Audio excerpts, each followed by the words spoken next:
Welcome back to Precision Riflecraft and thank you for joining me. We're here to talk about the Ruger American Ranch in 5.56 by 4.5mm NATO and the Athlon Helos BTR Gen 2 4-20 by 50 rifle scope in milliradian.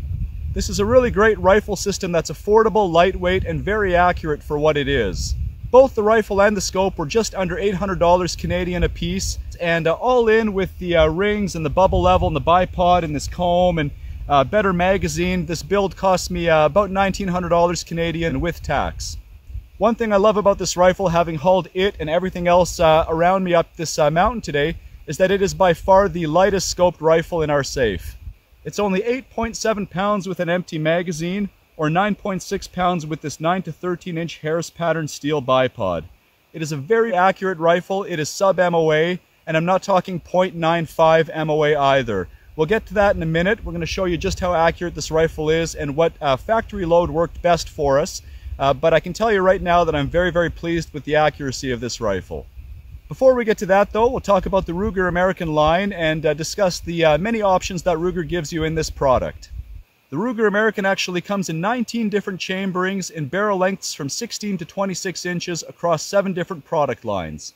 You can get a Ruger American in everything from 204 Ruger all the way up to 300 Win Mag.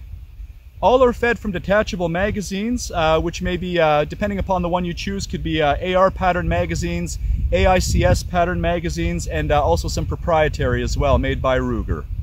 All come with a 0 MOA rail, and all but one come in the Ruger American stock, which is a pillar-bedded stock for maximum accuracy within the constraints of the budget they were targeting with this product.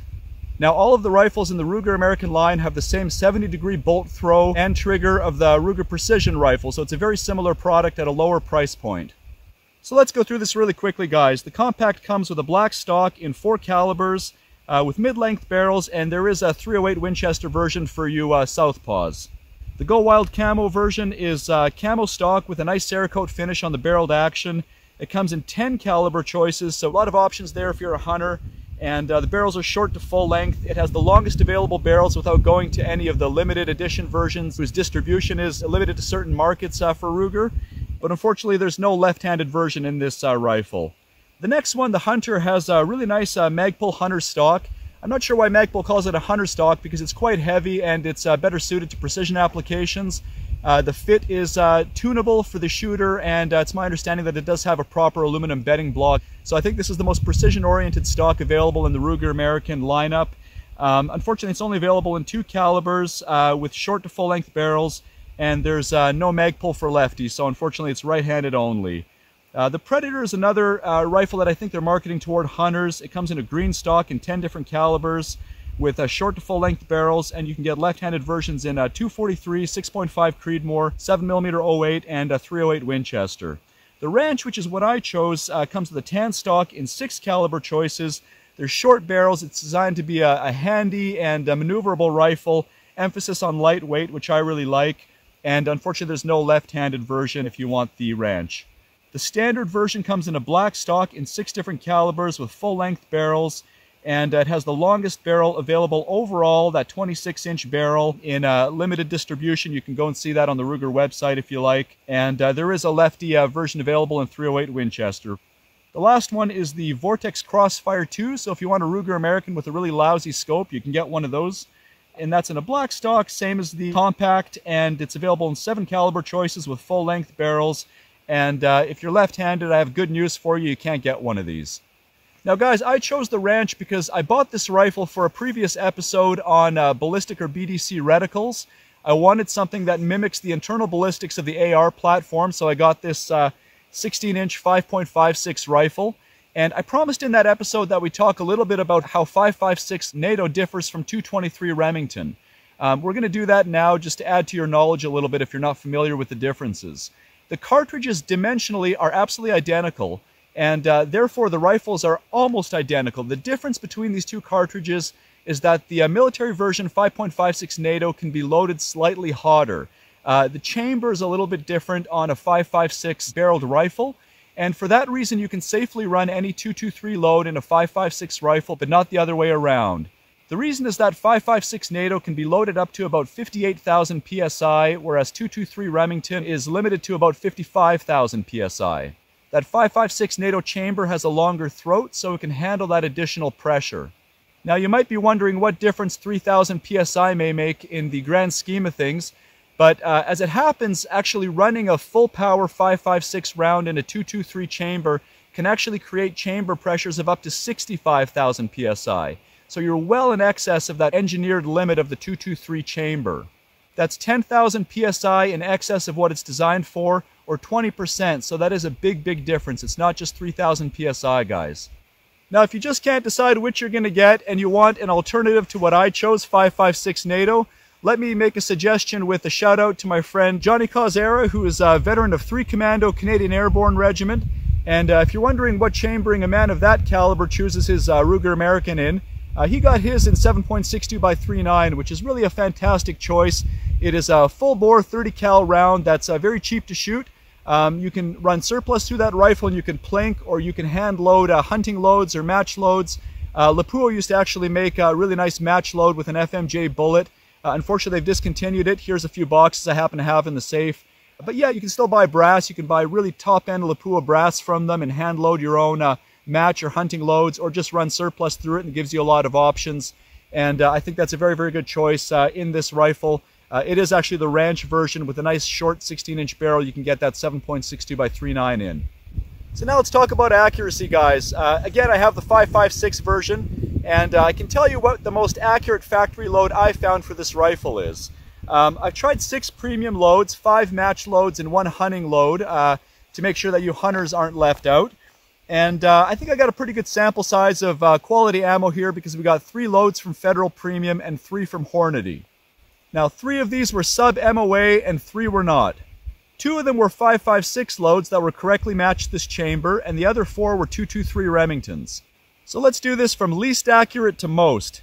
You're going to find out soon enough which is the best load for this rifle.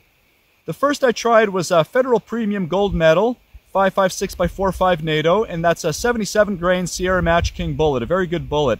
I was really surprised in this cartridge because it is correctly matched to the chamber, and I have a very high opinion of Federal Premium in general, but it only produced a result of 1.49 MOA with a 5-round group. Again, it was only one of 2 loads tested that were correctly matched to the 5.56 chamber, and what I saw was vertical stringing that to me suggested irregular powder charges. You know, there was quite a bit of velocity variation.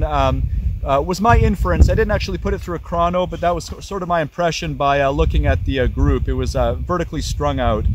The cases are annealed at the factory, so you get nice brass, but unfortunately, you know, it didn't translate into very good groups, and so it's no great loss that it's been discontinued as of this episode. It's no longer available.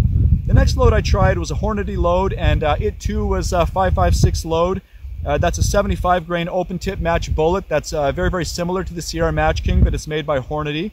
And that improved significantly, but not significantly enough at 1.16 MOA. That was just a 3-round group. When I saw that it was kind of opening up, I didn't bother putting any more rounds down range, but you know, the result wasn't great. And yeah, like I said, that was the second of 2 loads that matched the rifle's chamber. After that, I tried another Hornady load. It's their Super Performance Match 223 Rem. This is a 73 grain ELDM match bullet, and here we're getting a little closer to the mark. It produced 1.02 MOA group, and that was a full 5-round group. This too has been discontinued. You can get the same bullet in a lower velocity Hornady match load that we'll return to in a moment. The next best cartridge was a Federal Premium Gold Medal 223 Rem with 69 grain Sierra Match King, so another Match King here. And that was a huge improvement. We got down to 0.83 MOA, and that was a full 5-round group.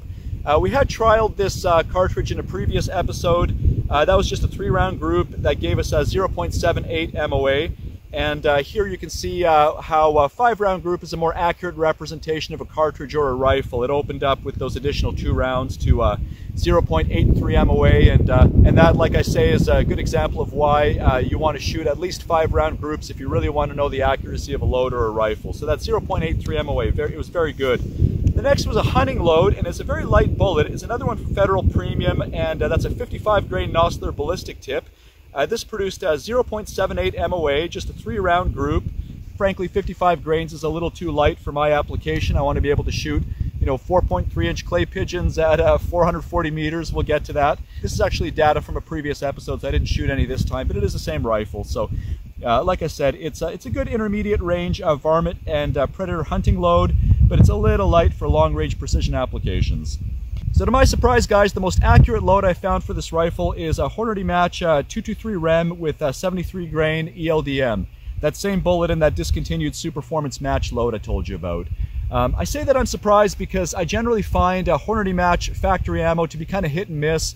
In the past I've seen huge velocity variations. I'm a huge fan of Hornady as a company, as an innovator, as a bullet manufacturer and designer of cartridges like 6.5 Creedmoor, 300 PRC, 6.5 PRC, but their ammo has really been hit and miss for me. In this case, however, this is by far the best cartridge I found for this rifle, and 0.72 MOA is a very, very good result for a rifle like this. That is a full 5-round group, and of all the cartridges we've tried here, not only is this the most accurate, but that bullet is the most appropriate for long-range precision applications in terms of what's available in a match factory load here. Now, that having been said, you could probably do much better with a precision hand load, so I will follow up in a future episode after I work up a load, a custom load for this rifle, and we might even drop it into a proper precision stock. I'm looking at the MDT XRS stock as a maybe for this rifle. One shortcoming of this rifle, though the stock is very good in terms of the value for money, it does have a good pillar bedding system. For some reason, unfortunately, Ruger sort of misleadingly markets this rifle, describing it as a bedding block in the stock when in fact it is not a single block, but a couple of pillars which do aid in rigidity, but not to the extent that a proper bedding block does. So with a proper precision stock and custom load, I think you can do much better than 0.72 MOA, and I will follow up in a future episode showing you the full potential of this rifle once those variables have been accounted for. The only other major shortcoming in this rifle was the trigger, which was an easy fix. So Ruger actually advertises this trigger as being adjustable down to 3 pounds, but I couldn't get this one down below just over 3.5 pounds. Just for comparison, my kid's Nerf SBR is breaking at about 2¼ pounds, so 3.5 pounds just ain't cutting it. I bought a M-Carbo trigger spring kit, and after installing it and dialing the adjustment screw all the way out and setting it with Loctite, that was a considerable improvement. It now breaks at just under 2.5 pounds, which is a loss of over a pound of trigger pull weight. So it's actually very nice now. So I'll talk a little bit about the second half of this rifle system, which is the Athlon scope. Once again, this is an Athlon Helos BTR Gen 2 4-20 by 50 rifle scope in milliradian. And as a value proposition, I think this is very, very good. It's an excellent match to this rifle if you're using it for precision applications or even for hunting. One of the things I like about the scope is that the elevation turret and the windage turret is actually locking. So, you know, it has a 0 stop, so when you dial down to your 0, there's a hard stop. And you can lock it in, so there's no risk of nudging and, you know, turning your turrets accidentally when you're pushing through the bush.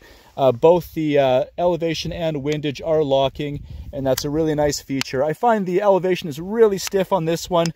You know, with a rifle anchoring it down, it's not a problem to unlock it, relock it. The windage is kind of just the right tactility. I really like it, but I find the elevation's a bit stiff. That's fine. Of course, there's a parallax adjustment, I should say a focus adjustment for eliminating parallax, and the reticle is illuminated with an off position between each intensity level, just like Vortex does, which is really nice. And I've put my favorite bubble level on here per usual. This is a really great scope. Like I said, with tax, it was under $800 Canadian. Very, very good value for money, and it is a first focal plane scope, so the reticle subtensions are correct at all magnification levels. We're going to do a little bit of long-range shooting now because I know that's what you want to see. That's what it's all about, right? That's where the rubber meets the road. So let's see what this rifle can do. Today's a really nice, beautiful day here in the BC Coast Mountains.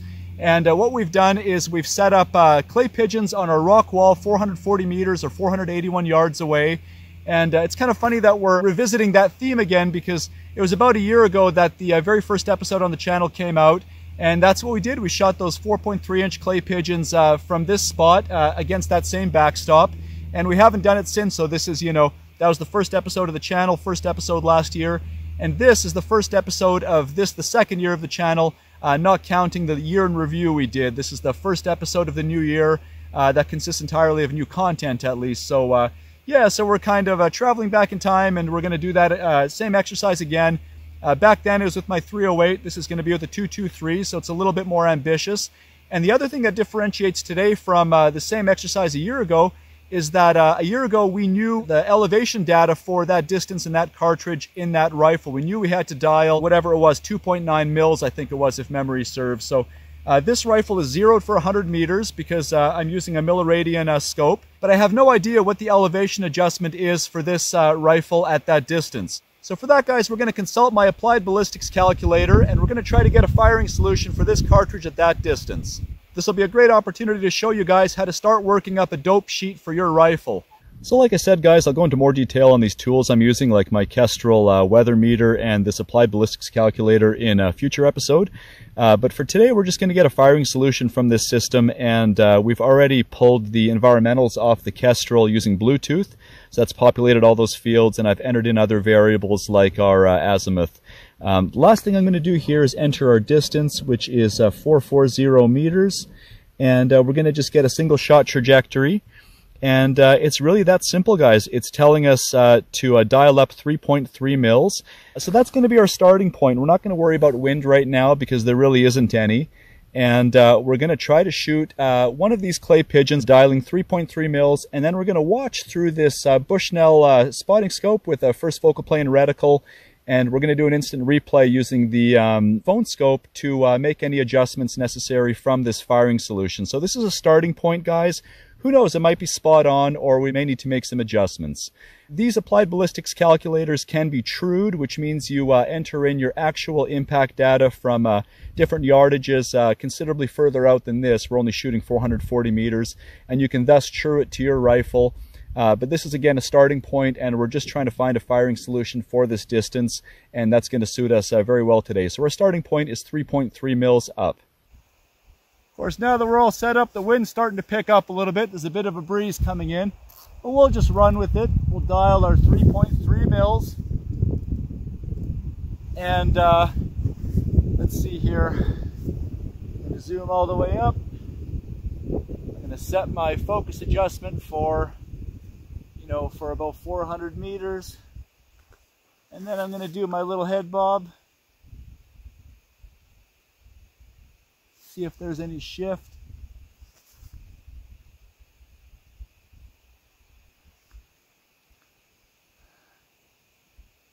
Okay, so here we go. We're going to chamber around. We're going to make sure there's no cant error in our rifle system. And we are going to take a shot on that, that first target, the top right target, the furthest from the others to avoid splash. Well, it might splash on the lower one below it, but we'll do our best here. So here we go, 3.3 mils. This is our firing solution from our Applied Ballistics calculator.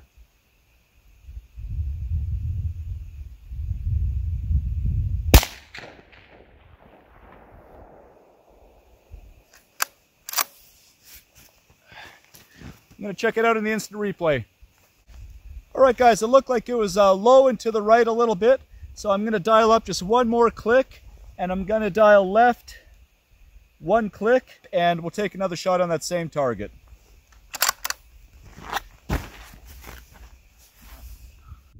All right, I've also moved the spotting scope over to center it between the 5 targets because we got the information we needed off of it. And yeah, let's give this a go.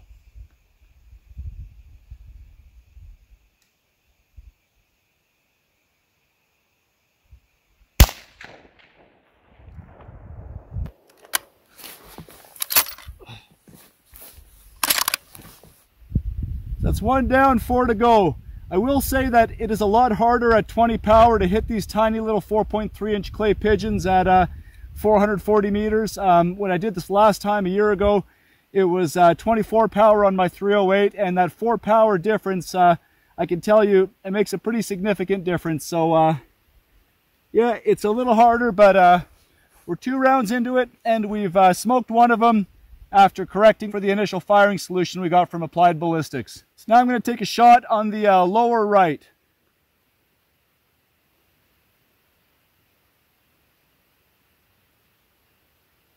So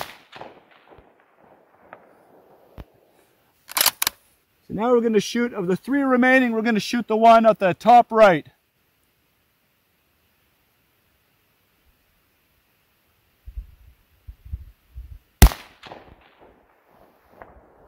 Well, I missed, but I knocked it down. I think the splash of the rock or the round knocked it off the wall. So we came within, looked to me like, you know, less than an inch or so from what I saw in the scope. Hard to tell.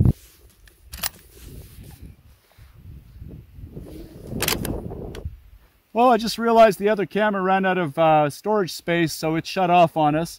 I guess we're limited to the spotting scope view now, but yeah, I'll use that as my general camera once we're done shooting at these clay pigeons. So let's see here, we got 2 left, and obviously I'm going to shoot for the lower one to minimize splash, and here we go.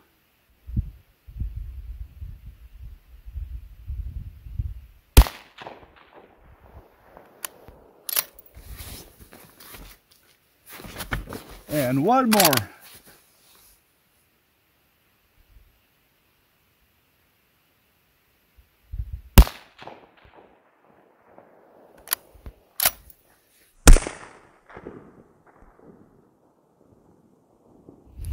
Well, there you have it, guys. A pretty good result. You know, you have to remember this is a sporter profile barrel on this rifle. The emphasis is on weight savings and economy. So, you know, it is a lighter profile barrel, which should, in theory, produce noticeable point of impact shifts with sustained strings of fire.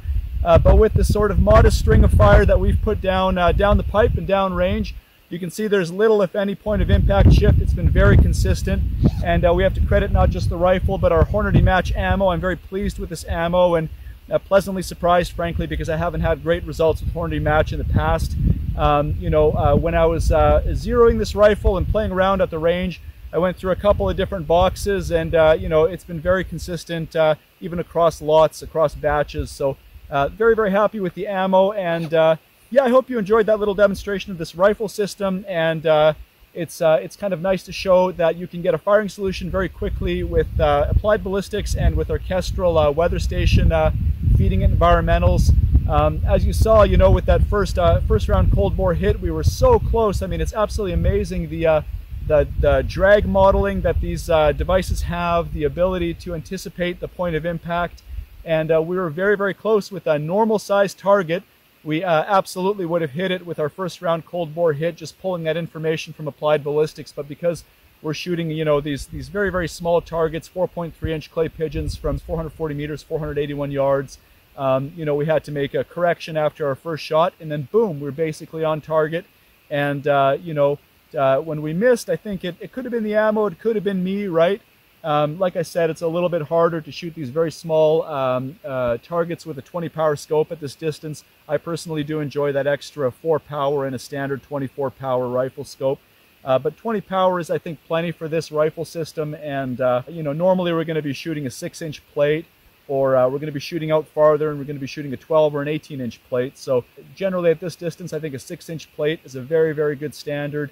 And we're doing quite a bit better than that. So yeah, like I said, that Applied Ballistics software would have probably had us hit steel with our first round cold bore hit if we had been shooting our 6-inch steel plate. But we're shooting these round little pigeons. So yeah, that was a little bit more challenging and a lot of fun. And I really appreciate you joining us. You know, if you like this kind of content, please subscribe if you haven't already. Please share the video with your friends if you think that they might enjoy it or learn something. I hope you learned something. I learned something every time I come out to the field. Yeah, we had a really great time. I really appreciate you joining us, and we hope to see you again next time.